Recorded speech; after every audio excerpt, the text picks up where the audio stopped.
ነው እንደ ምሳሌ ትልቁ ምሳሌ ነኝ ወላይታ ነው። ንጉስ ጦና እዛ ከአድዋ ጥቂት ዓመት በፊት ነው የወላይታ ጦርነት።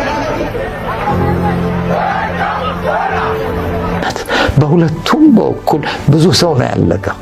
መጨረሻው ላይ ምንድን ነው ያሉት?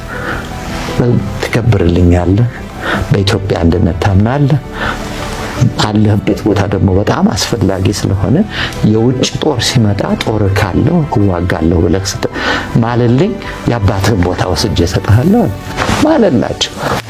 የቅርብ ወዳጃቸው እንደ ልጃቸው የሚያዩት ሰው ሆነ።